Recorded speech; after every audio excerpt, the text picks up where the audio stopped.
السلام علیکم ورحمۃ اللہ وبرکاتہ۔ شعبان کا مبارک مہینہ چل رہا ہے۔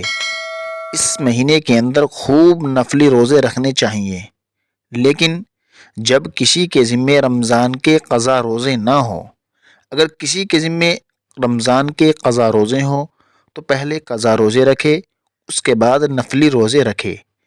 اب نفلی روزے رکھنے کا طریقہ کیا ہے؟ یہ بالکل آسان ہے اور بہت ایزی ہے۔ اس کا طریقہ یہ ہے کہ آپ رات میں ہی نیت کر لے۔ اگر سحری میں آپ کی آنکھ کھل جائے تو سحری کر لے، ورنہ اگر آنکھ نہ کھلے تو چونکہ آپ نے رات میں نیت کی تھی، آپ کا نفلی روزہ ہو جائے گا۔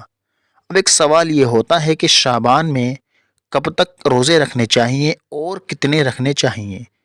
تو دیکھیے، اس کا آسان جواب یہ ہے کہ شریعت میں شعبان کے روزے کی کوئی لمٹ نہیں ہے۔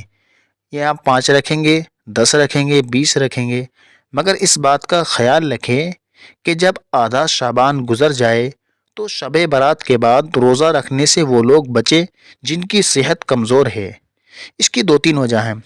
اس کی ایک وجہ تو یہ ہے کہ رمضان کی تیاری میں لگ جائے، کہیں ایسا نہ ہو کہ جو انسان شعبان کے مکمل روزے رکھے تو پھر اس کی صحت، عام طور پر بہت سے جو کمزور لوگ ہیں ان کی صحت جواب دے جاتی ہے، وہ نفل روزوں کے چکر میں فرض روزوں کا ثواب بھی کھو بیٹھتے ہیں۔ اور عام لوگ جو طاقتور ہوتے ہیں ان کے لیے حکم یہ ہے کہ جب رمضان شروع ہو جائے یا رمضان شروع ہونے سے 3 دن پہلے وہ روزہ رکھنا بند کر دے۔ شعبان میں چاہے کتنے روزے رکھیں، جب رمضان شروع ہونے میں 3 دن رہ جائے تو وہ لوگ بھی روزہ رکھنا بند کر دے۔ اس کی بھی 1-2 وجہ ہیں۔ اس کی سب سے پہلی ایک وجہ تو یہ ہے کہ تاکہ اہل کتاب سے مشابہت نہ ہو جائے، کیونکہ اہل کتاب نفلی روزے کو فرض روزوں سے ملا دیا کرتے تھے۔ ان کی ایک وجہ تو یہ ہے کہ ان کی مشابہت سے بچنا، اور اس کی دوسری وجہ یہ ہے کہ جب رمضان شروع ہوگا تو وہ انسان ایک انرجی فیل کرے گا۔ ظاہر سی بات ہے، اگر انسان لگاتار روزے رکھے گا تو فطری طور پر انسان کی طبیعت بوجھل ہو جایا کرتی ہے اور رمضان کی برکت کا احساس اسے بہت مشکل ہوگا۔ یہ تو ہوا عام لوگوں کا حکم۔ اب جو کچھ لوگ خاص ہوتے ہیں جو ہر ہفتے میں پیر یا جمعرات کا روزہ رکھتے ہیں، یا جن لوگوں کا معمول ہوتا ہے کہ وہ ہفتے میں 2 دن روزہ رکھا کرتے ہیں، تو ان لوگوں کے لیے حکم یہ ہے کہ وہ 27 شعبان کے بعد بھی روزہ رکھ سکتے ہیں۔ یعنی جب رمضان شروع ہونے میں 2-3 دن رہ جائے تو وہ تب بھی روزہ رکھ سکتے ہیں۔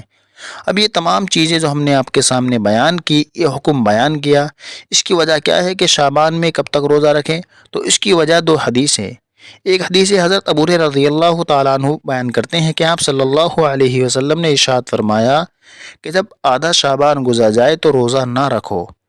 اور دوسری روایت آپ اسکرین پر بھی دیکھ سکتے ہیں، حضرت ابو ہریرہ رضی اللہ تعالیٰ عنہ سے مروی ہے، آپ صلی اللہ علیہ وسلم نے ارشاد فرمایا، تم میں سے کوئی شخص رمضان سے 1 دن یا 2 دن پہلے روزہ نہ رکھے۔